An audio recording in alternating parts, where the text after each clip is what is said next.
तो चलिए गाइस, आज का हमारा टॉपिक है डेंसिटी ऑफ द सेल। आइए शुरू करते हैं डेंसिटी ऑफ द सेल। अभी तक हमने क्या पढ़ लिया था, अपनी पैकिंग कर ली थी सारी की सारी किसके कॉन्स्टिट्यूएंट पार्टिकल्स की। भाई एफसीसी में जो पैकिंग होती है 3D hexagonal packing, 2D hexagonal packing, ABC type, ये हम कर चुके हैं। अब आज का हमारा टॉपिक रहेगा density of the cell. Cell की जो है हम डेंसिटी कैसे निकालते हैं, ठीक है। तो इसे स्टार्ट करते हैं। सबसे पहले देखिए, डेंसिटी निकालने के लिए आपको पता होना चाहिए बेसिक फॉर्मूला डेंसिटी का क्या होता है। भाई डेंसिटी का बेसिक फॉर्मूला क्या होता है हमारे पास, density equals to mass upon volume. भाई हमें ये पता चल गया, मास अपॉन वॉल्यूम हमारा बेसिक फॉर्मूला होता है किसका, डेंसिटी का लिए। तो इसके लिए हमें चाहिए मास और वॉल्यूम। सिंपली किसी भी यूनिट सेल का हमें क्या चाहिए, मास और वॉल्यूम। और यहाँ पर सॉलिड स्टेट्स में हमने सबसे ज्यादा बात किसकी करी है, सिंपल क्यूबिक सेल या फिर यूनिट सेल कह सकते हैं, क्यूबिक सेल। तो क्यूबिक सेल देखते हैं हम। क्यूबिक सेल, क्यूबिक सेल क्या होता है भाई, ये तो आपको पता ही है। क्यूबिक सेल क्या होता है, जिसकी सारी की साइड्स बराबर हो जाए और एंगल भी बराबर हो जाए। मान लो ये क्यूबिक सेल मैंने बना दिया, ठीक है, थोड़ा अब आपको बराबर लगेगा, ठीक है। देखिए, ठीक, ये क्यूबिक सेल मैंने बना दिया। जब ये क्यूबिक सेल बनाया तो यहाँ पर हमारे एटम्स थे कॉर्नर पोजीशन पे, ठीक है ना। तो कॉर्नर पोजीशन पे अपने अपने एटम्स थे यहाँ पर। तो एटम्स थे कॉर्नर पोजीशन पे और क्यूबिक सेल में क्या था भाई, A equals to B equals to C, और क्या था, alpha equals to beta equals to gamma equals to 90 degree. ये मैंने उस दिन दिखाया भी था और बताया भी था। देखिए अल्फा बीटा गामा, ये सारे के सारे क्या होंगे, अल्फा बीटा गामा। 90 डिग्री होगी, ये एक्स एक्सिस, वाई एक्सिस और जेड एक्सिस, ठीक है। तो अगर हम ध्यान से देखें कि यहां से यहां तक की डिस्टेंस a है, यहां से यहां तक की डिस्टेंस b थी जो वो a के बराबर ही है। तो वॉल्यूम तो हमें सीधा सीधा पता चल गया भाई, क्योंकि ये क्या बन गया, एक तरह से क्यू बन गया। तो वॉल्यूम हमारे पास, वॉल्यूम क्या आ गया, वॉल्यूम ऑफ सेल या फिर cubic cell equals to a cube. अब इसको हम v के बराबर लिख लेंगे, v लिख लिया हमने। तो a क्यूब सिंपली हमारा वॉल्यूम हो गया, ये हमें क्लियर हो गया। अब हमें चाहिए क्या, दूसरा हमें चाहिए मास। भाई हमें क्या चाहिए, मास। अब अगर हम ध्यान से देखें, mass of the unit cell क्या चाहिए, mass of the unit cell. Mass of the unit cell निकालने के लिए हमें सबसे पहले तो दो तीन चीजें पता होनी चाहिए कि जो वॉल्यूम है, सॉरी जो क्यूबिक सेल है उसमें मास किसकी वजह से आ रहा है। भाई हमें पता है इन लाइंस का और इसका तो एजेस का कुछ मास है नहीं, तो मास किसकी वजह से आ रहा है, मास ऑफ द एटम। तो मास इन एटम्स की वजह से आ रहा है, जो मास आ रहा है सिर्फ और सिर्फ इन एटम्स की वजह से आ रहा है मास, ठीक है। तो अगर हम ध्यान से देखें, हमारे पास इन एटम्स की वजह से मास आ रहा है। तो एटम्स बेसिकली क्या है, इसमें इलेक्ट्रॉन्स है। तो इलेक्ट्रॉन्स के मास की वजह से ही इसका मास आना चाहिए, हम ये कह सकते हैं। लेकिन अगर हम सिर्फ एटम में, ऐसा तो है नहीं सिर्फ इलेक्ट्रॉन्स है, बाकी और चीजें भी होती हैं, ठीक है। तो हम क्या करते हैं, यहाँ पर हमें पता होना चाहिए सबसे पहले तो हम रैंक लेते हैं कि कितने टोटल नंबर ऑफ एटम्स हो गए, और एक एटम का मास निकाल लेंगे तो हमें टोटल निकल जाएगा। तो रैंक बेसिकली होती क्या थी, रैंक मान लो हमने जेड ले लिया, ये क्या थी, atoms per unit cell, per unit cell. यही तो हमारा रैंक होती थी भाई। रैंक का मतलब कितने एटम उसमें इंक्लूडेड हुए, अलग अलग निकाले थे हमने रैंक के लिए, ठीक है ना। जेड की वैल्यू, मतलब जेड हमने मान लिया अगर रैंक है तो एफसीसी के लिए अलग थी, बीसीसी के लिए अलग थी, सिंपल क्यूबिक के लिए अलग थी, ईसीसी के लिए अलग थी। तो ये हमारी पहली जो पता चल गई कि रैंक क्या होगी, ठीक है। अब हम बात करते हैं एटम की मास की। भाई एटम का अगर हम मास निकालते हैं तो हमें ये पता है कि एटम का जब हम मास निकालते हैं तो मोलर मास पहले निकालते हैं। मोलर मास बेसिकली होता क्या था भाई, ठीक है ना। मोलर मास इक्वल्स टू क्या होता है, 6.022 इंटू 10 के पावर 23 पार्टिकल्स। क्योंकि एटम्स के अंदर आयंस भी हो सकते हैं, पार्टिकल्स भी हो सकते हैं, एटम भी होगा, मॉलिक्यूल कुछ भी हो सकता है यूनिट सेल के अंदर, हमें नहीं पता। तो हमने ले लिया 6.022 इंटू 10 के पावर 23 पार्टिकल्स, जिसको हम क्या बोलते हैं, एवोगैड्रो नंबर भी बोलते हैं, NA एवोगैड्रो नंबर भी बोलते हैं। तो ये मोलर मास मतलब टोटल मास निकालने के लिए इतने पार्टिकल्स है और एक का मास ले लेते हैं, तो हम क्या बोलेंगे, mass of an atom. Mass of atom, तो भाई हमें मास ऑफ एटम मिल गया ना। मास ऑफ एटम निकालने के लिए क्या करेंगे, molar mass divide by Avogadro number. तो mass of atom is equals to molar mass divide by Avogadro number. ठीक है, तो molar mass oblique Avogadro number हमारा क्या हो गया, मास ऑफ एटम निकल गया। तो हमारा एक मास निकल गया, क्या, एटम का एक मास निकल गया। ठीक है, तो हमें पता चल गया कि जब एटम का एक मास निकल गया तो भाई डेंसिटी निकालना तो इजी है, हमें मास भी पता चल गया, वॉल्यूम भी पता चल गया। ठीक है ना, तो हम कह सकते हैं डेंसिटी अगर हम निकालें, डेंसिटी जिसको हम किससे रिप्रेजेंट करते हैं, रो से, तो डेंसिटी इक्वल्स टू क्या होती है, मास अपॉन वॉल्यूम। ये तो हमें पता चल गया। तो मास निकालने के लिए क्या लिखेंगे, मास ऑफ एटम इनटू जेड, मतलब रैंक, क्योंकि हमें एक का मास ना निकाल के हमें पूरी क्यूबिक यूनिट सेल का मास निकाल रहे, तो जितने एटम्स होंगे, रैंक जितनी होगी उससे मल्टीप्लाई भी तो करेंगे भाई। और वॉल्यूम हमारा ये आ गया Na। तो अगर हम ध्यान से देखें, मास ऑफ एन एटम हमने यहां ले लिया मोलर मास, इसको हम कैपिटल एम और स्मॉलर एम से रिप्रेजेंट कर लेते हैं। तो एम हमारा मोलर मास हो गया into Z oblique Avogadro number into volume, यहाँ वॉल्यूम रहेगा, एवोगैड्रो नंबर इनटू वॉल्यूम। तो ये हमारे पास क्या आ गया, डेंसिटी का फॉर्मूला आ गया। भाई क्या आ गया, डेंसिटी का फॉर्मूला आ गया। तो यहाँ पर लिख लेना, Z equals to rank, Na equals to Avogadro number और V equals to volume and mm equals to molar mass. ठीक है, तो ये हमारा डेंसिटी का फॉर्मूला आ गया। बेसिक जो हमारा टॉपिक था डेंसिटी ऑफ द सेल हम निकाल रहे थे, तो ये हमारा डेंसिटी ऑफ द सेल आ गया। तो एक फटाफट से रिव्यू देखते हैं कि density equals to mass upon volume हो गया। हमें पता है density equals to mass upon volume होता है। हम बात कर रहे हैं पहले यहाँ क्यूबिक सेल की। ठीक है, तो क्यूबिक सेल में हमारा A equals to B equals to C होता है, alpha equals to beta equals to gamma equals to 90 degree होता है। ये आप बहुत बार पढ़ चुके, मैंने उस दिन क्यूबिक सेल दिखाया भी था, तो आपको इतना आइडिया लग चुका है। हमें mass of the unit cell निकालने के लिए सबसे पहले तो हम मास निकालेंगे एक एटम का। जब हमारे पास एक एटम का निकल गया तो टोटल का निकल जाएगा। तो एक एटम का मास कैसे निकलेगा भाई, हमें पता है molar mass equals to 6.022 into 10 की power 23 into mass of atom. और मास ऑफ एटम क्या हो गया, molar mass into Avogadro number, इसे हम एवोगैड्रो नंबर भी बोलते हैं। आप पहले ही पढ़ के आ चुके हो 11 में, मोल कंसेप्ट में आपको पता होता है एवोगैड्रो नंबर क्या होता है। फिर यहां से हम क्या निकालेंगे, density equals to mass upon volume. Mass हमें पता है, तो हमने मास ऑफ द एटम निकाल लिया, उसको यहाँ रिप्रेजेंट करके, मतलब यहाँ पुट करके रिप्रेजेंट करवा दिया, और हमें पता चल गया जेड क्या है, ये क्या है। तो हमारे पास अगर ये वैल्यूज है तो हम किसी भी यूनिट सेल की डेंसिटी निकाल सकते हैं। अगर मान लो एफसीसी है तो हमें पता है भाई उसका रैंक कितना होता है, बीसीसी हमें पता है उसका रैंक कितना होता है। ठीक है ना, तो इस हिसाब से हम density of the unit cell निकाल सकते हैं। तो ये हमारा टॉपिक है density of the unit cell. आप फटाफट से स्क्रीनशॉट लीजिए, फिर हम चलते आगे।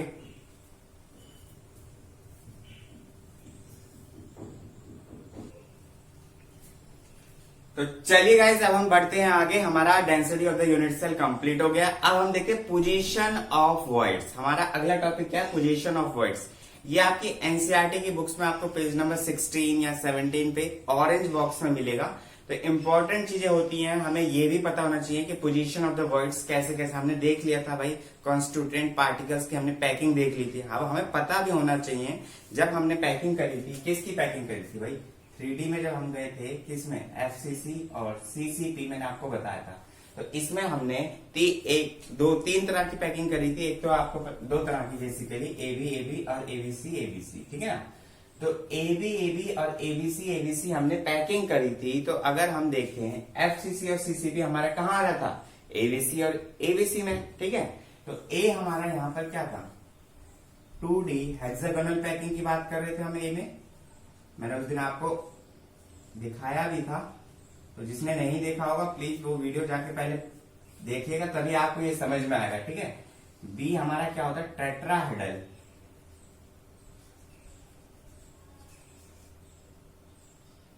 हम यहाँ बात कर रहे थे टेट्राहेड्रल वर्ड्स की, ठीक है। और सी में हमारा क्या था, यहाँ पर हम बात कर रहे थे ऑक्टाहेड्रल वर्ड्स की। किसकी बात कर रहे थे, ऑक्टाहेड्रल वर्ड्स, ठीक है ना। तो ये आपको क्लियर हो गया, ऑक्टाहेड्रल वर्ड्स की बात कर रहे थे, ठीक है। आपको क्लियर आवाज आ रही है मेरी, आपको क्लियर आवाज मेरी आ रही है तो प्लीज कमेंट बॉक्स पर टाइप करके बताइए फटाफट से, ठीक है। तो ये आपको पता चल गया होगा कि ए बी सी इस तरह की पैकिंग में हम क्या कर रहे थे, ए बी सी में ए हमारा 2D हेक्सागोनल पैकिंग था, बी हमारा टेट्राहेड्रल वर्ड्स था और सी हमारा ऑक्टाहेड्रल वर्ड्स था। तो ये तो हमारी कहानी इतनी क्लियर हो गई, ठीक। अब हम देखते हैं कि जब हम ऑक्टाहेड्रल वर्ड्स की पोजीशन क्या थी या फिर टेट्राहेड्रल वर्ड्स की पोजीशन क्या थी, ये हम देखेंगे। और ऑक्टाहेड्रल वर्ड्स कितने एटम से बन के मिलता है, ठीक है। सबसे पहले देखते हैं हम टेट्राहेड्रल की। देखो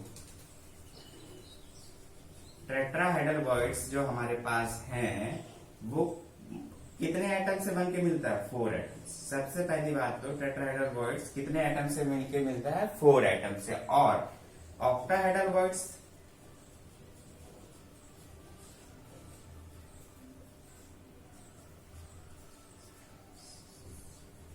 ठीक है, ऑक्टाहेड्रल वर्ड्स हमारे कितने एटम से बनके मिलते हैं, 6 एटम से बनके मिलते हैं। ये हमें इतनी चीज क्लियर हो गई। अब देखते हैं टेट्राहेड्रल वर्ड्स की जब हम बात कर रहे हैं तो टेट्राहेड्रल वर्ड्स हमारे कहां कहां पे प्रेजेंट होते हैं। सबसे पहली बात तो टेट्राहेड्रल वर्ड्स जो हमारा होता है ना, वो कहां पर प्रेजेंट होता है, बॉडी डायगोनल पे। कहां पर प्रेजेंट होता है भाई, बॉडी डायगोनल पे। अब बॉडी डायगोनल क्या था, मैंने उस दिन आपको बताया था, जहां पर भी आप बैठे हो, जिस कमरे में बैठे हो, आप उसका कोई कॉर्नर पॉइंट ले लीजिए। सपोज करो मैंने ये कॉर्नर पॉइंट लिया और इसी के अपोजिट में हमने जो एक पॉइंट लेके जोड़ा है बिल्कुल, उससे क्या बोलते हैं, बॉडी डायगोनल बोलते हैं। और जैसे ये है एक कॉर्नर पॉइंट और इसी फेस का कॉर्नर पॉइंट ले लिया मैंने, तो ये क्या हो गया, हमारा फेस डायगोनल हो गया। तो ठीक है, ये हमारा क्या हो गया, इस तरह से फेस डायगोनल हो गया। और जब मैंने इस तरह से करा तो ये हमारा क्या होगा, बॉडी डायगोनल हो गया। मतलब उस कॉर्नर से उस कॉर्नर तक बॉडी डायगोनल हो गया, यहां से यहां तक करा तो ये हमारा फेस डायगोनल हो गया। ठीक है, इतनी चीज तो हमें क्लियर हो गई। अब देखो टेट्राहेड्रल वर्ड्स की जब हम बात कर रहे थे तो टेट्राहेड्रल वर्ड्स हमारे कहां पे थे भाई, बॉडी डायगोनल पे। कहां पर थे भाई, बॉडी डायगोनल पे। ये तो हमारे क्लियर हो गए। ठीक है, ये हमारे इतने चीज क्लियर हो गए कि बॉडी डायगोनल पे हमारे टेट्राहेड्रल वर्ड्स आ गए। ठीक है, अब बात आती है कि बॉडी डायगोनल को हम बना के देखते हैं। सबसे पहले देखिए, यहां पर मैंने एक क्यूब बनाया, ये हमारा क्यूब बन गया। क्या बन गया, एक मैंने क्यूब बनाया, थोड़ा मैंने बड़ा इसलिए लिया जिससे आपको क्लियर लगे। ठीक है, ये हमारा एक बॉडी डायगोनल बन गया। इस बॉडी डायगोनल में हुआ क्या, हमने एक पॉइंट लिया ये वाला, और इसका अपोजिट पॉइंट ये होगा। ठीक है, तो ये हमारा बॉडी डायगोनल होगा। ये तो हमें क्लियर हो गया। अब देखते हैं टेट्राहेड्रल वर्ड्स बनाने के लिए बॉडी डायगोनल पे प्रेजेंट होता है, ये इतनी कहानी शुरू होगी। तो हमने टेट्राहेड्रल वर्ड्स बनाने के लिए सबसे पहले ये कॉर्नर पॉइंट लिया, तो हमने ऊपर का कॉर्नर पॉइंट ले लिया।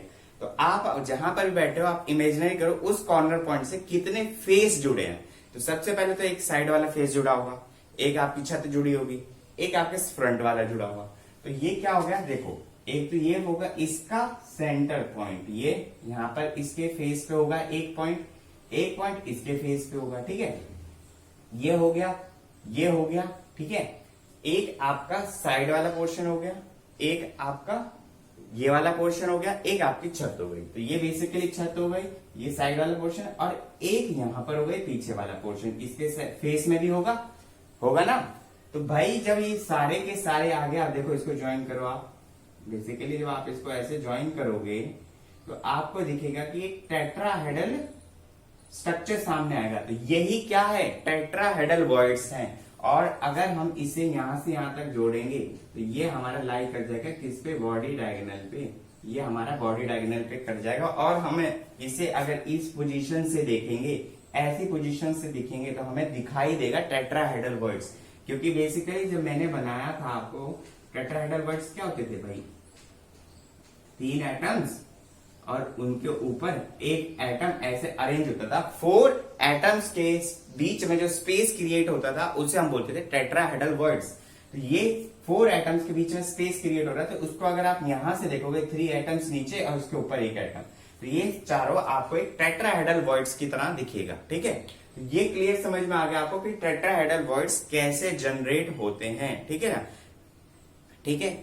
तो बॉडी डायगोनल पे अब मैक्सिमम बॉडी डायगोनल पे कितने टेट्राहेड्रल वर्ड्स होते हैं? एक बॉडी डायगोनल पे कितने होते हैं? 2 टेट्राहेड्रल वर्ड्स होते हैं। ठीक है, एक तो इधर से हो गया, ऐसे ही एक इधर से आएगा। क्यों? बेसिकली कैसे पता चला आपको? देखो बॉडी डायगोनल है ये, आपको पता है, ये हमने इधर बना दिया बॉडी डायगोनल है। तो बॉडी डायगोनल भाई किसके बराबर होता था? हमने उस दिन कराया था भाई, बताओ। 4r इक्वल्स टू √3a, क्योंकि हमने उस दिन जब relation between r and a कराया था तो मैंने बॉडी डायगोनल का बताया था कैसे चलेंगे। हम ऐसे चलेंगे, फिर ऐसे चलेंगे, फिर ऐसे 3 के बराबर चलेंगे। तो भाई हमने ये 4 एटम थे ना, 1 2 3, अभी हमने ऐसे डिवाइड कर लिए। ठीक है, तो हमने जब कर लिए टोटल कितना हो गया? 3a हो गया। टोटल 3a मतलब 4r किसके बराबर हो गया? 3a के। तो एक हमारा टेट्राहेड्रल वर्ड यहां पर मिलता है इस पोजीशन पे, और एक इस पोजीशन पे। सेंटर पोजीशन पे कोई टेट्राहेड्रल वर्ड नहीं मिलता है, क्योंकि ये बेसिकली क्या है?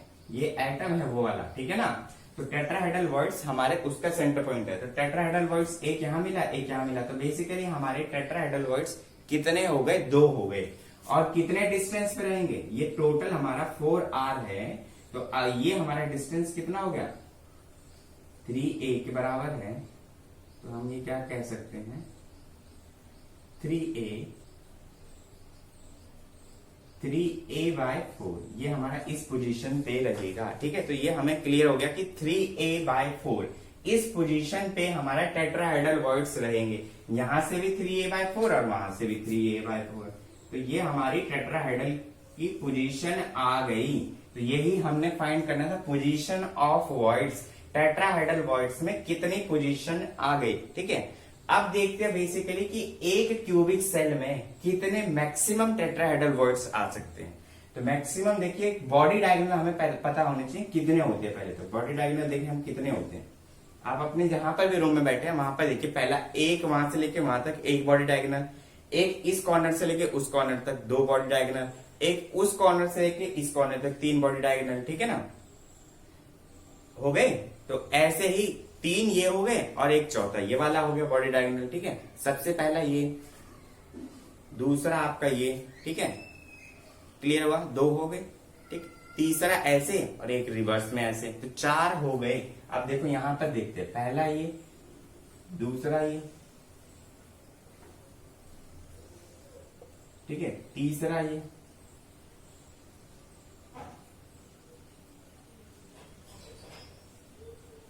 और चौथा ये भी तो आएगा आपका यहां से लेके। देखो एक corner point, 2 corner point, 3 corner point, चौथा ये भी कहां जाएगा? यही यहां को जाएगा। ठीक है, तो ये क्लियर आपको समझ में आ रहा होगा। चौथा यहाँ पर बहुत कंजस्टेड होगा। जहां पर भी आप बैठे हैं वहां पर करके देखिए, आपको 4 बॉडी डायगोनल मिलेंगे। तो 4 बॉडी डायगोनल मिले आपको, और total number of body diagonal, एक बॉडी डायगोनल पे कितने टेट्राहेड्रल वर्ड्स आ रहे थे? 2। तो हम ये कह सकते हैं टोटल 8 टेट्राहेड्रल वर्ड्स हमें मिलते हैं। इसमें एक क्यूबिक सेल में 8 टेट्राहेड्रल वर्ड्स हमें मिलते हैं। किसमें? क्यूबिक सेल में। एक क्यूबिक सेल में कितने टेट्राहेड्रल वर्ड्स आ गए भाई? 8 टेट्राहेड्रल वर्ड्स आ गए। कहानी समझ में आई टेट्राहेड्रल वर्ड्स की? टेट्राहेड्रल वर्ड्स क्या होते हैं? जिसमें 4 एटम्स बनते हैं, बॉडी डायगोनल पे मिलते हैं, एक बॉडी डायगोनल पे 2 मिलते हैं, और कितनी पोजीशन पे? √3/a की वैल्यू 4, इतनी पोजीशन पे 1 पे 2 मिल रहे। टोटल एक क्यूबिक सेल में 4 बॉडी डायगोनल आते हैं, तो टोटल कितने हो गए? 8 टेट्राहेड्रल वर्ड्स हो गए। क्लियर? इतनी चीज समझ में आई। अब देखते हैं ऑक्टाहेड्रल वर्ड्स की हम बात कर रहे थे। ऑक्टाहेड्रल वर्ड्स क्या होते हैं? ठीक है,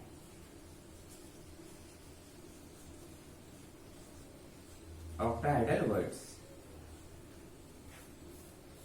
ठीक, ऑक्टाहेड्रल वर्ड्स क्या होते हैं? अब देखो बेसिकली हमने किया क्या, यहाँ पर हमारे पास टेट्राहेड्रल वर्ड्स तो आ गए। ठीक है, क्या आ गए, टेट्राहेड्रल वर्ड्स आ गए। अब ऑक्टाहेड्रल वर्ड्स हमारे कहाँ कहाँ पे प्रेजेंट होते हैं? सबसे पहले ये तो बॉडी डायगोनल पे होता है, ये कहाँ होता है? बॉडी के सेंटर पे, पहली बात।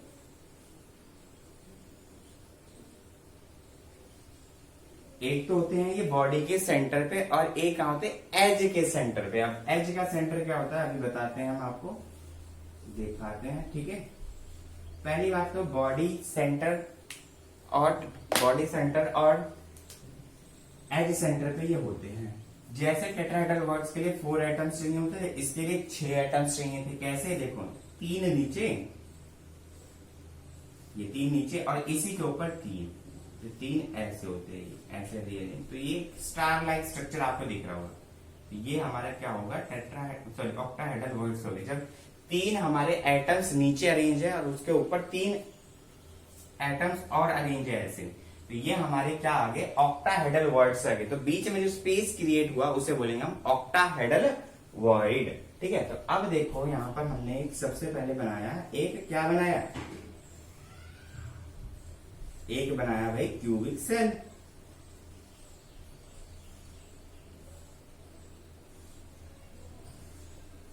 ये हमने एक क्यूबिक सेल बना लिया, ये तो हमें पता है, ठीक।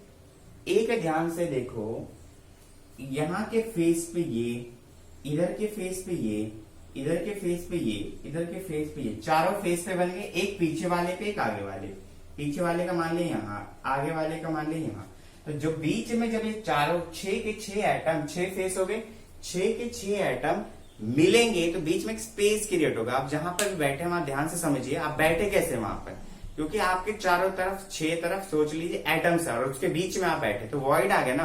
तो आप बैठे कैसे हैं कि जो 6 के 6 एटम आपको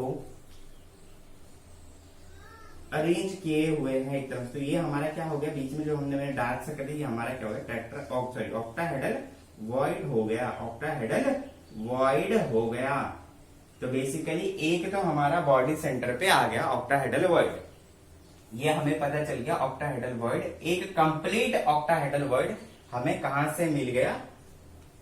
बॉडी के सेंटर से मिल गया, एक कंप्लीट हमने मान लिया। अब देखते हैं एज सेंटर क्या होता है। हमें पता होना चाहिए कि बेसिकली एज सेंटर है क्या, हम उससे कैसे, मैं दोबारा यहां बना दे रहा हूं, इसको ध्यान से समझना।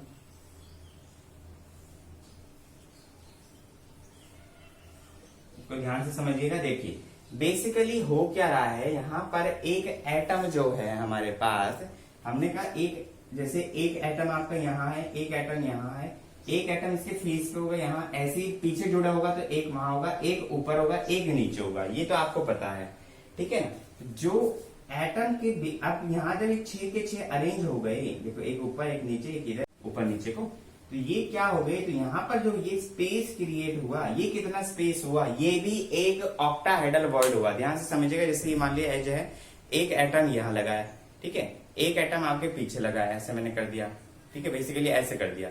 एक एटम यहाँ लगा है, एक एटम यहाँ लगा है, एक ऊपर है, एक नीचे है, ठीक है, ठीक। एक आपकी तरफ है, मतलब एक नीचे, एक ऊपर, एक आपकी तरफ, एक इधर आ गया इसके, ऐसे करके, ठीक। और इसी तरह से 6 एटम्स हमारे अरेंज हो गए। देखिए सबसे पहले ऊपर, नीचे, आपकी तरफ, मेरी तरफ, 4 तो हमें क्लियर हो गए। एक इसके फेसिस पे है, जैसे ये देखें एंड पॉइंट पे, ठीक, ऊपर नीचे इधर उधर, ठीक। तो टोटल 6 हो गए। इसको ध्यान से समझिएगा ऑक्टाहेड्रल वर्ड्स को। तो टोटल 6 हो गए। तो स्पेस जो क्रिएट हुआ ना बीच में, वो क्या हुआ? ऑक्टाहेड्रल स्पेस क्रिएट हुआ। तो हमारे एज सेंटर की बात मैं ये कर रहा था कि यहां पर भी हमें ऑक्टाहेड्रल वर्ड्स मिलते हैं। क्या मिलते हैं? ऑक्टाहेड्रल वर्ड्स मिलते हैं। अब टोटल देखो कितने एजेस होते हैं हमारे पास। टोटल कितने एजेस होते हैं भाई? 1 2 3 4। तो एक फेस में 4 हो गए टोटल। तो हमारे पास फेस कितने होते हैं? 6। तो 6 इंटू 4 24 होने चाहिए, लेकिन कुछ कॉमन भी आते हैं भाई। तो ये देखो 1 2 ये कॉमन, ये और ये कॉमन, ऐसे तो कितने हुए? 4 5 6 7 8 9 10 11 12। टोटल हमारे पास कितने एजेस आ गए? 12। और 12 एजेस आने के बाद वो एटम कितना पोर्शन अंदर रहता है? 1/4 ही तो रहता है। भाई स्टार्टिंग में मैंने सबसे पहले यही तो कराया था आपको, कितना अंदर रहता है ऐसे करके। तो ये कितना अंदर रहता है, 1/4 ही अंदर रहता है, चाहे वो किसका हो, कॉर्नर का हो, चाहे ऊपर नीचे हो, चाहे आगे पीछे हो, ठीक है। तो कॉर्नर का हो गया चाहे वो, तो 1/4 आपके अंडर में रहता है। तो हम ये कह सकते हैं हमारे पास कितने ऑक्टाहेड्रल वर्ड्स मिले भाई, 3 ऑक्टाहेड्रल वर्ड्स कहां से मिल गए, एज सेंटर से मिल गए। तो 3 ऑक्टाहेड्रल वर्ड्स हमारे एज सेंटर से मिल गए। तो टोटल हमारे पास कितने आ गए, टोटल हमारे पास 4 आ गए। तो टोटल वर्ड्स कितने आ गए, ऑक्टाहेड्रल वर्ड्स, एक क्यूबिक सेल में 4 ऑक्टाहेड्रल वर्ड्स आ गए, और टेट्राहेड्रल वर्ड्स कितने आ गए, 8 हमारे पास टेट्राहेड्रल वर्ड्स आ गए, ठीक है। तो ये था हमारा position of words. Position of words में हमने सबसे पहले फटाफट से एक रिव्यू देखते हैं कि हम बात किस में कर रहे हैं, कि एफसीसी या सीसीपी में टेट्राहेड्रल और ऑक्टाहेड्रल वर्ड्स की ही बात कर रहे हैं, क्योंकि टेट्राहेड्रल और ऑक्टाहेड्रल वर्ड्स सिर्फ और सिर्फ इसमें आते हैं, तो हम इसकी बात करेंगे। टेट्राहेड्रल वर्ड्स हमारे कितने एटम से बनते हैं भाई, 4 एटम से बनते हैं, और ऑक्टाहेड्रल वर्ड्स हमारे कितने एटम से बनते हैं, 6 एटम से बनते हैं। टेट्राहेड्रल वर्ड्स हमारे बॉडी डायगोनल पे मिलते हैं, एक बॉडी डायगोनल पे कितने टेट्राहेड्रल वर्ड्स मिलते हैं, 2, और कितने पोजीशन पे, 3a/4 पोजीशन पे। तो एक, और हमारी एक यूनिट सेल में कितने octahedral words, sorry tetrahedral words हो सकते हैं, मैक्सिमम 8, क्योंकि हमारी बॉडी सेल बॉडी डायगोनल कितनी होती है, 4, एक पे 2 आते हैं, 4 पे हमारे टोटल 8 हो जाएंगे। ये तो थी कहानी टेट्राहेड्रल की। ऑक्टाहेड्रल में देखते हैं बॉडी सेंटर पे मिलता है, एज सेंटर पे, बॉडी सेंटर पे हमें कंप्लीट 1 मिल रहा है अंदर, और यहाँ पर कितने मिल रहे हैं, 3 मिल रहे हैं, क्योंकि इनकी शेयरिंग कितनी होती है, 1/4 होती है, 12 एजेस पे 1/4 शेयरिंग, 3 इधर। तो टोटल ऑक्टाहेड्रल वर्ड्स हमारे पास 4 आ गए, ठीक है। तो अगर हम ध्यान से देखें, हमारे पास एक रिलेशन निकल के आया कि भाई हमारे पास अगर जेड की वैल्यू मतलब रैंक 4 है, किसकी, एफसीसी की, जेड की वैल्यू 4 है, तो भाई टेट्राहेड्रल वर्ड्स कितने आए, 8, मतलब डबल आए, और ऑक्टाहेड्रल वर्ड्स कितने आए, 4, मतलब उतने ही आए। तो बस यहां से आपको एक रिलेशन निकल के आ गया, ये जिसको याद आ गया उसके न्यूमेरिकल्स भी बहुत अच्छे से हो जाएंगे। देखो भाई जेड की वैल्यू मान लिया हमने n है, हमें नहीं मालूम 4 है, जितनी भी है n है, तो हम क्या बोलेंगे, टेट्राहेड्रल वर्ड्स हमारे क्या हो जाएंगे, 2n हो जाएंगे, और ऑक्टाहेड्रल वर्ड्स हमारे कितने हो जाएंगे, n हो जाएंगे। क्लियर। तो ये हमारा क्या हो गया, रिलेशन निकल के आ गया। तो ये इंपॉर्टेंट चीज है, बहुत इंपॉर्टेंट है, आपके न्यूमेरिकल्स में भी काम आएगा। तो ये याद रखना कि अगर जेड की वैल्यू मतलब रैंक जितनी भी दी है टेट्राहेड्रल वर्ड्स उसके डबल हो जाएंगे, ऑक्टाहेड्रल वर्ड्स उतने ही रहेंगे, ठीक है।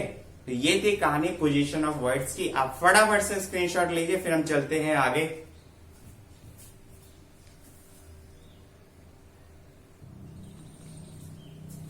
तो चलिए गाइस, अब बढ़ते आगे। अब हम देखेंगे डिफेक्ट्स इन सॉलिड, मतलब अब हम चैप्टर के एंडिंग पोजीशन पे पहुंच रहे हैं। डिफेक्ट्स इन सॉलिड्स में देखेंगे अगर हम, तो नया टॉपिक है एक तरह से, डिफेक्ट्स क्या क्या सॉलिड्स में होते हैं हम ये देखते हैं, ठीक है। तो बेसिकली अभी तक हमने जो भी चैप्टर में बात करी सॉलिड्स की, कौन से सॉलिड्स की बात करी, क्रिस्टलाइन सॉलिड्स की बात करी। ये तो हमें पता है, पूरे चैप्टर में हमने किसकी बात करी है, सिर्फ और सिर्फ क्रिस्टलाइन सॉलिड्स की बात करी। तो डिफेक्ट्स को हम पहले समझते हैं, डिफेक्ट होता क्या है। तो मान लो हमारे पास इस तरह का कोई क्रिस्टलाइन सॉलिड था। क्रिस्टलाइन सॉलिड में यही तो था, पार्टिकल्स हमारे अरेंज होते हैं, क्लोजली पैक्ड होते हैं, हम ये कह सकते हैं क्लोजली पैक्ड होते हैं, इस तरह से सपोज करें। अब यहां से कोई एक एटम कुछ हुआ और एक गायब हो गया, तो मतलब ये ही हमारा क्या है, डिफेक्ट है। तो डिफेक्ट बेसिकली क्या है, missing of the particles from the crystalline solid. तो ये हमारा डिफेक्ट निकल के आया है, ठीक है। तो हमारे डिफेक्ट है ये निकल के आ रहा है। बेसिकली डिफेक्ट हमारे कितने तरह के होते हैं, तो हमने बेसिकली 2 तरह के डिफेक्ट्स को क्या कर रखा है, एक्सप्लेन कर रखा है, या फिर कह सकते हैं 2 तरह के डिफेक्ट्स को 2 टाइप्स में कैटेगराइज्ड किया गया है, ठीक है। बेसिकली कैटेगराइज्ड किया। पहले तो हमारा होता है पॉइंट डिफेक्ट, ठीक है, इसको ऐसे लिखते हैं, ये हमारा हो गया पॉइंट डिफेक्ट। क्या हो गया, पॉइंट डिफेक्ट। पॉइंट डिफेक्ट हमारा पहला हो गया, ठीक। दूसरा हमारा होता है इलेक्ट्रॉनिक डिफेक्ट। क्या होते हैं, इलेक्ट्रॉनिक डिफेक्ट।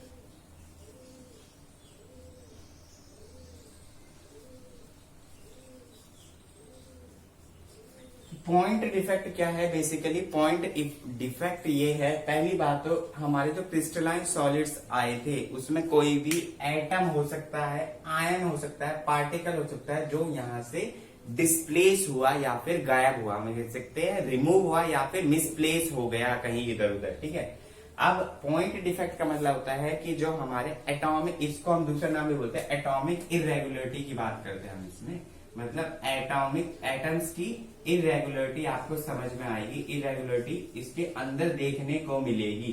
ठीक है, तो पॉइंट्स डिफेक्ट में सबसे पहला तो आपका ये आया कि आपने देखा यहां पर कि पॉइंट डिफेक्ट में एटॉमिक इरेगुलरिटी की हम बात कर रहे हैं। अब हमने पॉइंट डिफेक्ट को भी आगे क्लासिफाई कर रखा है भाई। पॉइंट डिफेक्ट को हमने किस तरह, कितने में कर रखा है? 3 पार्ट्स में डिवाइड कर रखा। पहला है stoichiometry, stoichiometry defect, stoichiometric ratio आप पढ़ के आते हैं पहले से ही। ठीक है, स्टाइकोमेट्रिक डिफेक्ट, स्टाइकोमेट्रिक डिफेक्ट हमारा ये हो गया। दूसरा हम बात करेंगे नॉन स्टाइकोमेट्रिक डिफेक्ट की, इसकी बात करेंगे नॉन स्टाइकोमेट्रिक डिफेक्ट की। ठीक है, नॉन स्टाइकोमेट्रिक डिफेक्ट ये हो गया हमारा। और लास्ट हम जो हम बात करेंगे, लास्ट हम बात करेंगे हमारे पास आएगा impurity effect, impurity effect, impurity effect या डिफेक्ट, इम्प्योरिटी डिफेक्ट। ठीक है, ये हमने बात करी डिफेक्ट्स इन सॉलिड में। Point defect, electronic defect. Point defect को हमने फिर 3 भाग में बांट दिया। अब इंपॉर्टेंट चीज अब शुरू होती है भाई, हम बात करेंगे स्टाइकोमेट्रिक डिफेक्ट। इसमें क्या होता है? स्टाइकोमेट्रिक डिफेक्ट में होना चाहिए जो स्टाइकोमेट्रिक रेशियो होता है ना, जब आप किसी इक्वेशन को बैलेंस करते हैं तो उसके आगे जो नंबर्स लगाते हैं वही स्टाइकोमेट्रिक रेशियो होता है, वो चेंज नहीं होना चाहिए। ये हमारा स्टाइकोमेट्रिक में आता है। नॉन स्टाइकोमेट्रिक में जो आपका स्टाइकोमेट्रिक रेशियो है ना, वो क्या हो जाता है? चेंज हो जाता है, तो वो नॉन स्टाइकोमेट्रिक रेशियो में आएगा या फिर नॉन स्टाइकोमेट्रिक डिफेक्ट में आएगा। अब हमने बेसिकली स्टाइकोमेट्रिक इफेक्ट को ही डिटेल में पढ़ना है। स्टाइकोमेट्रिक इफेक्ट को हमने 4 पार्ट्स में डिवाइड कर रखा है। कितने में कर रखा भाई? 4 में कर रखा है। सबसे पहला क्या है? सबसे पहला जो हम देखेंगे वो बोलेंगे हम वैकेंसी डिफेक्ट। क्या बोलेंगे? Vacancy defect. ठीक है, वैकेंसी की वजह से जो डिफेक्ट आया। ठीक है, अब वैकेंसी का मतलब क्या हो गया यहाँ पर? वैकेंसी का मतलब है जो ये क्रिएट हुआ इसकी वजह से क्या डिफेक्ट आया। ठीक है, अब दूसरा हम कहेंगे इंटरस्टिशियल डिफेक्ट। क्या बोलेंगे? Interstitial defect. ठीक है, इंटरस्टिशियल डिफेक्ट हमारे पास आ गया। तीसरा हम बोलेंगे तीसरा और चौथा जो आप पढ़ोगे वो बहुत ज्यादा इंपॉर्टेंट है। तीसरे को हम बोलते हैं शॉर्ट की इफेक्ट। क्या बोलते हैं? शॉर्ट की इफेक्ट, शॉर्ट की effect, sorry defect. Schottky defect और को इतना इंपॉर्टेंट है ये कि मैक्सिमम क्वेश्चंस आपके शॉर्ट की डिफेक्ट से ही पूछे जाते हैं। ठीक है ना, अब हम देखते हैं लास्ट हमारे पास आता है फ्रेंकल डिफेक्ट। क्या बोलते हैं हम? Frenkel defect. फ्रेंकल डिफेक्ट तो ये वाले जो है शुरू के दो, वैकेंसी डिफेक्ट और इंटरस्टिशियल डिफेक्ट, हम ये पढ़ेंगे नॉन आयनिक सॉलिड्स में। किसमें पढ़ेंगे? नॉन आयनिक सॉलिड्स में। और ये जो दो पढ़ेंगे ये हम पढ़ेंगे आयनिक सॉलिड्स में। किसमें पढ़ेंगे भाई? आयनिक सॉलिड में। तो क्लियर हो रहा है कि आपको बेसिकली डिफेक्ट्स पढ़ने थे। डिफेक्ट्स हमने 2 पार्ट्स में डिवाइड कैटेगराइज किए हुए हैं, point defect, electronic defect. Point defect को हम एटम इरेगुलरिटीज की वजह से देखते हैं। इसको हमने 3 पार्ट्स में डिवाइड करा, stoichiometric defects, non stoichiometry, stoichiometry and impurity. तो स्टाइकोमेट्री हमारा सबसे पहला जो आएगा, हम पढ़ेंगे vacancy defect, interstitial defect, Schottky defect, Frenkel defect. Vacancy defect और इंटरस्टिशियल डिफेक्ट तो हम पढ़ेंगे नॉन आयनिक सॉलिड्स में। किसमें पढ़ेंगे भाई? नॉन आयनिक सॉलिड्स में। और शॉर्ट की इफेक्ट और फ्रेंकल इफेक्ट हम पढ़ेंगे आयनिक सॉलिड्स में। तो स्टार्ट करते हैं। उससे पहले आप फटाफट से एक स्क्रीनशॉट लीजिए इसका जो हमने कैटेगराइज करा है, क्योंकि ये हमारा बहुत लंबा होगा तो इसको हमें पूरा स्पेस चाहिए। तो आप फटाफट से स्क्रीनशॉट लीजिए, मैं साइड हट रहा हूं, फिर बढ़ते आगे।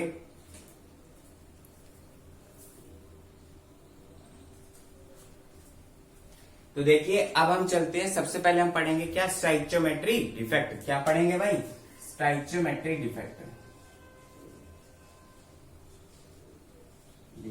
इंपॉर्टेंट चीज एक, जो भी हम डिफेक्ट पढ़ रहे हैं स्टाइचियोमेट्री डिफेक्ट वगैरह, इन सबको हम थर्मोडायनेमिक डिफेक्ट भी बोलते हैं। क्या बोलते हैं, थर्मोडायनेमिक डिफेक्ट भी बोलते हैं। रीजन भी क्योंकि जब हम हीट करते हैं तभी इसमें इरेगुलरिटीज दिखने को मिलती है। थर्मोडायनेमिक डिफेक्ट भी बोलते हैं। क्या बोला मैंने, थर्मोडायनेमिक डिफेक्ट भी बोलते हैं, ठीक है ना। अब देखते हैं हम बेसिकली स्टाइकोमेट्रिक डिफेक्ट जो कर रहे थे, इसमें हम करते क्या है, पहले पढ़ेंगे हम डिफेक्ट, कौन कौन से डिफेक्ट हैं, ठीक है। इसको हम कैटेगराइज करते हुए अभी चलते हैं, क्योंकि बार बार समराइज करने से अच्छा हम अभी समराइज करते हुए चलेंगे, आपको इस हिसाब से पढ़ेंगे। यहाँ देखिए डेफिनेशन, ठीक है, यहाँ उसकी डेफिनेशन पढ़ते हैं, फिर देखेंगे एग्जाम्पल्स, एक तरह से कह सकते हैं कौन कौन से सॉलिड्स में होता है वो। सॉलिड्स के बाद हम देखेंगे उसकी डेंसिटी इफेक्ट, क्योंकि यही इंपॉर्टेंट है, सबसे ज्यादा यही पूछा जाता है कि आपका डेंसिटी इफेक्ट क्या होता है किस किस में। और फिर उसका स्ट्रक्चर देखेंगे हम, क्रिस्टल स्ट्रक्चर आफ्टर डिफेक्ट, ठीक है, क्रिस्टल स्ट्रक्चर आफ्टर डिफेक्ट, ठीक, ये हम देखेंगे क्रिस्टल स्ट्रक्चर देखेंगे। तो इसको अगर हम ध्यान से देखें, हम कैटेगराइज करते हुए पहले ही चल रहे हैं, तो हम इसको डेफिनेशन में थोड़ा ज्यादा लिखना पड़ेगा, इसलिए ऐसे कर देते हैं, सॉलिड्स डिफेक्ट क्रिस्टल्स, ठीक है, ये आपने देख लिया। तो सबसे पहला डिफेक्ट तो क्या था भाई, वैकेंसी डिफेक्ट। क्या नाम था उसका, वैकेंसी डिफेक्ट। वैकेंसी डिफेक्ट उसका नाम था।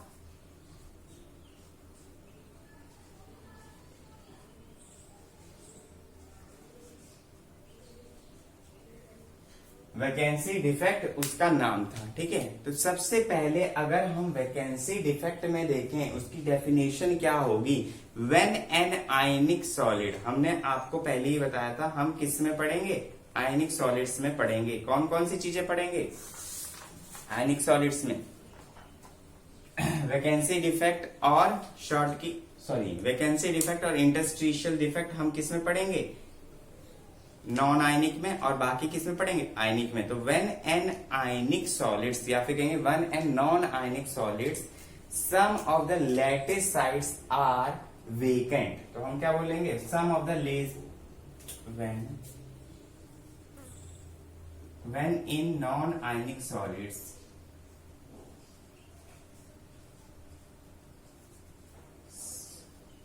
नॉन आयनिक सॉलिड्स, ठीक है, क्या बोलेंगे, non ionic solids, some of the vacancy side, या फिर some of the lattice sides are vacant, lattice sides are vacant, this is known as the vacancy defect. तो ये होता किस में है भाई, नॉन आयनिक सॉलिड्स में होता है। ये तो हमें पता चल गया कि नॉन आयनिक सॉलिड्स में होता है, किस में होता है, नॉन आयनिक सॉलिड्स में होता है, ये आपको क्लियर हो गया। डेंसिटी इफेक्ट क्या होता है, डेंसिटी इफेक्ट क्या होता है, देखो सबसे पहले तो हम इसका क्रिस्टल बनाते हैं, फिर आपको क्लियर होगा। क्रिस्टल ऐसा है, ये सपोज करो ये एक एटम था, दूसरा एटम था, तीसरा एटम यहाँ से गायब हो गया, एक एटम तो यहाँ से गायब हो गया, यहाँ ऐसे थे हमारे पास, तो ये क्या हो गए, ऐसे ही अरेंज थे, मान लो ऐसे ऐसे, यहां से गायब हुआ और एक यहां से गायब हुआ। तो जब ये रिमूव हो गया तो डेंसिटी क्या होगी, डिक्रीज होगी। तो डेंसिटी विल डिक्रीज, तो डेंसिटी डिक्रीज हो जाएगी किसमें, वैकेंसी इफेक्ट में। ये हमें क्लियर हो गया, ठीक है। अब हम देखेंगे वैकेंसी डिफेक्ट में हमारे पास डेंसिटी का डिक्रीज हुआ, तो इंटरस्टिशियल डिफेक्ट में क्या होगा, ठीक है। तो हम किस में देखेंगे, अब किस में देखेंगे भाई, दूसरा क्या था, इंटरस्टिशियल डिफेक्ट ही था, ठीक है। तो इंटरस्टिशियल डिफेक्ट में देखते हैं हम क्या होगा। सबसे पहली बात तो इसका बनाते हैं स्ट्रक्चर। इसमें हुआ क्या, होगा किसमें, नॉन आयनिक सॉलिड्स में होगा, ये तो आपको पता है, तो यहाँ लिख दीजिए नॉन आयनिक सॉलिड्स। क्या हो गया, नॉन आयनिक सॉलिड्स में ये हमारे पास क्या आ गया, नॉन आयनिक सॉलिड्स में हमारे पास इसका एग्जाम्पल आ गया एक तरह से समझे। क्रिस्टल में देखो हुआ क्या, हमारे पास इस तरह से ये अरेंज थे, सपोज करो ये अरेंज थे, क्या इस तरह से अरेंज थे। अब ये यहां से रिमूव होकर यहां पहुंच गया, ठीक है। तो ये क्या हुआ, इधर से आकर इधर आ गया। अब तो इसकी जो हम डेफिनेशन बोलेंगे, क्या बोलेंगे, when some of the constituent particles atoms as well as ions as well as the part, हमें नहीं पता वो एटम है, मॉलिक्यूल है, आयन है, कुछ भी हो, तो when some of the constituent particles atom or the molecules occupy an interstitial space in the crystal solids is said to be have a interstitial defect, ठीक है ना। तो हम बोलेंगे when some constituent particle, क्या बोलेंगे, constituent particle। अब वो पार्टिकल कौन कौन से हो सकते हैं हमें तो नहीं पता भाई, हम क्या लिखेंगे यहां पर, एटम और molecule.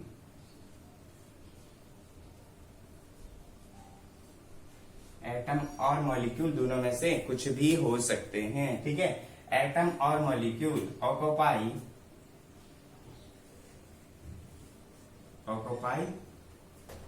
Interstitial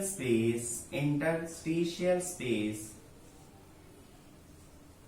they are said to be have a interstitial defect, ठीक है। अब बेसिकली इंपॉर्टेंट चीज यहाँ की डेंसिटी, इसकी डेंसिटी पे लोगों को बहुत कंफ्यूजन रहता है। वो क्या कहते हैं कि यहां से एटम यहां पर आया तो डेंसिटी में तो कोई डिक्रीज होना नहीं चाहिए या इंक्रीज होना नहीं चाहिए, लेकिन इसकी डेंसिटी इंक्रीज होती है। आपकी एनसीईआरटी की बुक्स में भी देखना आपकी लिखा होगा डेंसिटी इंक्रीज क्यों होती है। बेसिकली यहां पर क्या हुआ, मास का इंक्रीज हुआ, density equals to mass upon volume. अब मास यहां से यहां हुआ, लेकिन इंटरस्टिशियल स्पेस डिफेक्ट का मतलब ये नहीं है कि सिर्फ ये एटम यहां से यहां आ गए, कुछ एक्स्ट्रा पार्टिकल्स बीच में आ सकते हैं। तो क्या होगा, मास का इंक्रीज होना, मास इंक्रीज हो गया तो मतलब डेंसिटी भी इंक्रीज हो जाएगी। तो density will increase in the interstitial defect, ये इंपॉर्टेंट चीज है, ठीक है, ध्यान रखना इसको। अब तो बात हो गई हमारी नॉन आयनिक सॉलिड्स की, अब हम बात करेंगे आयनिक सॉलिड्स की। अब जो हम करेंगे ना Schottky effect, most important effect है क्या भाई, शॉर्टकी इफेक्ट या सॉरी शॉर्टकी डिफेक्ट, ठीक है। शॉर्टकी डिफेक्ट में देखते हैं सबसे पहले होगा क्या, इसका अगर हम क्रिस्टल स्ट्रक्चर बनाए तो इसमें आयनिक सॉलिड्स की बात हो रही है, तो आयनिक सॉलिड्स में भाई कैटायन एनायन दोनों होंगे। तो हमने माना कि यहाँ पर कैटायन था, फिर यहाँ एनायन था, यहाँ पर कैटायन था, फिर यहाँ एनायन था, इस तरह से था। अब यहाँ एनायन होगा, यहाँ कैटायन होगा, यहाँ एनायन होगा, यहाँ कैटायन होगा, यहाँ पर कैटायन होगा, यहाँ पर एनायन होगा, यहाँ पर कैटायन होगा, यहाँ पर एनायन होगा। हमारे पास इस तरह से स्ट्रक्चर आएगा। सपोज करो हमने ये स्ट्रक्चर माना। अब इसमें हुआ क्या, यहाँ पर सम ऑफ द पार्टिकल्स कहीं गायब हो गई, यहाँ से चला गया और यहाँ से चला गया, तो ये हमारा शॉर्टकी डिफेक्ट आया, ठीक है। लेकिन इंपॉर्टेंट चीज ये कि जितना प्लस गया उतना ही नेगेटिव जाएगा। तो हम शॉर्टकी डिफेक्ट में क्या बोलेंगे, when equal number of cation as well as the anion are removed from the crystal lattice, ठीक है। क्या बोलेंगे, when equal number of cation and anion are removed from the crystal lattice, are removed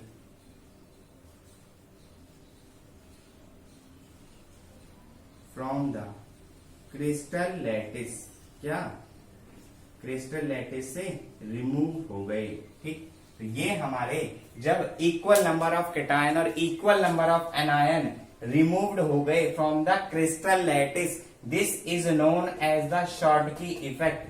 और ये हमारा किस में होता है भाई, आयनिक सॉलिड्स में होता है। इंपॉर्टेंट चीज किस में होता है, आयनिक सॉलिड्स में होता है। और डेंसिटी में क्या होगा भाई, डेंसिटी इसकी सिंपली डिक्रीज होगी क्योंकि बाहर निकल गई, डेंसिटी विल डिक्रीज। अब हमारा लास्ट जो इसका डिफेक्ट है, क्या नाम है उसका, फ्रेंकल डिफेक्ट। भाई क्या नाम है उसका, फ्रेंकल डिफेक्ट, ठीक है।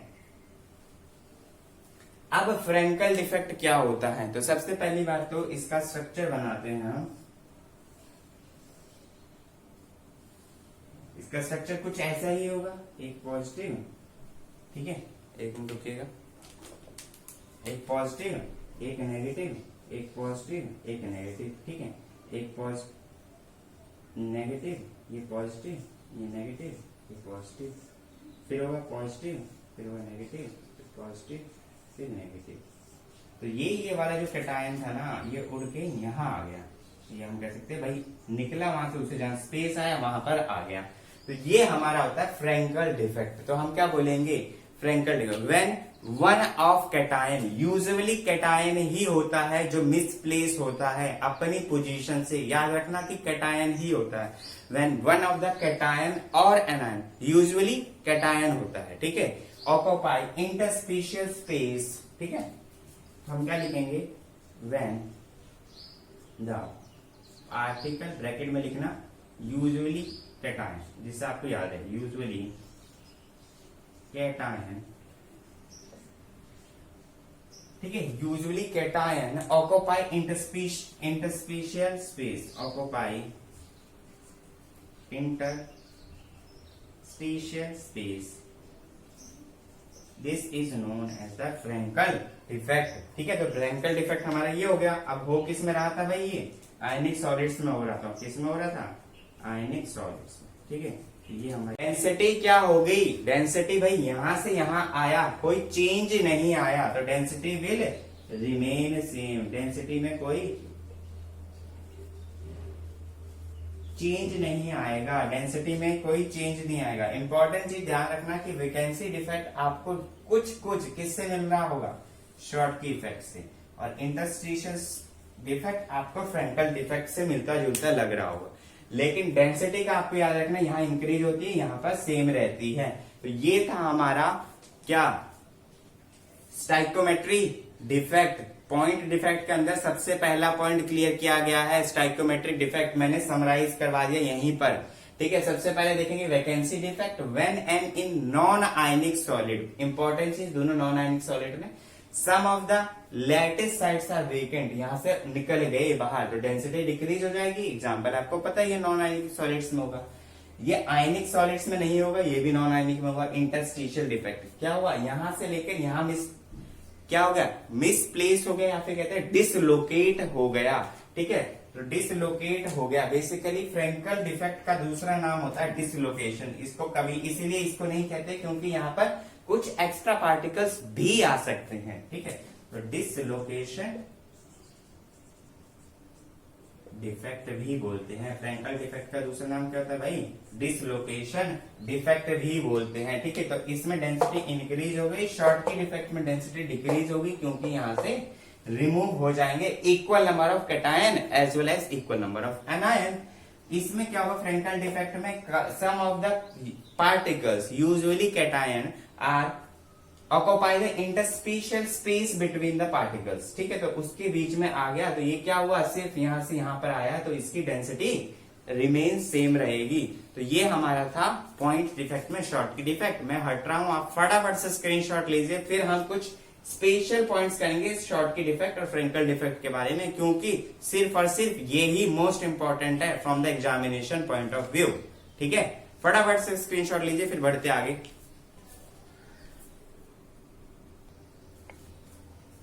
तो चलिए गाइस, अब बढ़ते आगे। आप देखेंगे शॉर्ट की इफेक्ट और फ्रैंकल डिफेक्ट में कुछ इंपॉर्टेंट पॉइंट्स देखेंगे, क्योंकि यही हमारे क्या है, एग्जामिनेशन पॉइंट ऑफ व्यू से इंपॉर्टेंट है। तो सबसे पहले एक साइड आप शॉर्ट की इफेक्ट लिख लीजिए और एक साइड फ्रैंकल डिफेक्ट लिख लीजिए, ठीक है। ये हमने शॉर्ट की डिफेक्ट और फ्रैंकल डिफेक्ट लिख लिए, दोनों एक साइड में हमने शॉर्ट की इफेक्ट और एक साइड में फ्रैंकल डिफेक्ट लिख लिए। ये हमें क्लियर हो गया यहाँ से। अगर हम ध्यान से देखें, शॉर्ट की इफेक्ट क्या होता था कि भाई कैटायन और एनायन दोनों ही रिमूव हो रहे हैं, तो हम बेसिकली क्या बोलेंगे, कंडीशन क्या थी यहाँ पर कि साइज ऑफ, यहां पर हम लिख लेते कंडीशन एक, size of cation and anion, ठीक है। Size of cation and anion, short की इफेक्ट में जो साइज होगा कैटायन और एनायन का लगभग बराबर होगा। क्या होगा, cation is equal to approximate cation, या फिर हम कह सकते हैं कि कंपेरेबल होगा, क्या होगा, कंपेरेबल होगा या फिर लगभग बराबर होगा। तो ये इंपॉर्टेंट पॉइंट है, बहुत इंपॉर्टेंट पॉइंट है। एक्सेप्शंस आर एवरीवेयर, एक्सेप्शंस की बात नहीं करेंगे यहाँ पर। कैटायन और एनायन का जो साइज होगा कंपेरेबल होगा, तो इसीलिए कंडीशन लिखिए size of cation and anion. Short की इफेक्ट में जो हमारे पास एनायन होगा, या फिर हम कह सकते हैं size of anion is very much larger than the cation. तो शॉर्ट की इफेक्ट में जो साइज होगा एनायन का वो बहुत ज्यादा बड़ा होगा, किससे, कैटायन से, ठीक है ना। तो सबसे पहली बात तो ये हो गई हमारी। दूसरी बात, जब इनकी बात करते हैं तो फिर कोऑर्डिनेशन नंबर भी आता है। आपकी बुक्स में भी दिया होगा कोऑर्डिनेशन नंबर, अलग अलग मैंने कराया भी था, तो अलग अलग कोऑर्डिनेशन नंबर भी पूछ लेते हैं। तो जब भाई शॉर्ट कोऑर्डिनेशन नंबर क्या होता था, आपको जब एक एनायन है, सॉरी कैटायन है, उसके आसपास कितने एनायंस अरेंज है इस तरह से, ठीक है ना। तो यही तो हमारा आ रहा था कोऑर्डिनेशन नंबर, ठीक है। तो इस तरह से, तो यहाँ पर कोऑर्डिनेशन नंबर हाई होगा। कहां पर हाई होगा भाई, यहाँ पर कोऑर्डिनेशन नंबर क्या होगा, वेरी मच हाई होगा, हम ये कह सकते हैं। कहां पर हाई होगा भाई, शॉर्ट की इफेक्ट में हाई होगा। अब यहाँ पर एनायन ही बड़ा है, एनायन बड़ा है तो ये कैटायन तो बहुत कम लग पाएंगे ना, वेरी फ्यू लग पाएंगे, फ्यू कैटायंस विल अटैच। तो हम क्या कह सकते हैं, फ्यू कैटायंस विल अटैच। तो इसकी वजह से जो कोऑर्डिनेशन नंबर होगा वो क्या होगा, लो होगा। कोऑर्डिनेशन नंबर क्या होगा, लो होगा, ठीक है। तो नहीं दिख रहा, दोबारा लिख देता हूं, कोऑर्डिनेशन नंबर लो होगा, ठीक है। तो कोऑर्डिनेशन नंबर फ्रैंकल डिफेक्ट में लो होगा, शॉर्ट की डिफेक्ट में हाई होगा, ठीक है। अब देखो कुछ एग्जांपल्स देखते हैं हम, आपको पता तो होना चाहिए बेसिकली, आपकी बुक्स में भी बहुत सारे एग्जांपल है। तो जितने भी शॉर्ट की इफेक्ट में आता है, जैसे NaCl मतलब सोडियम क्लोराइड, ये हमारा शॉर्ट की डिफेक्ट के अंदर आता है, ठीक है। शॉर्ट की डिफेक्ट के अंदर ही होगा। हमें कंपेरेबल साइज का लिखना है, तो देखो ग्रुप 1 एलिमेंट और ग्रुप 17 लगभग बराबर होते हैं, तो हम वही लेके चल रहे हैं। तो हमारा क्या है, KBr हो गया, ठीक है, KBr हो गया, KCl हो गया, NaCl हो गया, और भी होते हैं जैसे CsCl हो गया, ठीक है। और एक अभी मैं बताता हूं, कुछ एक्सेप्शन केसेस हर जगह होते हैं, मैंने पहले ही बोला, ठीक है।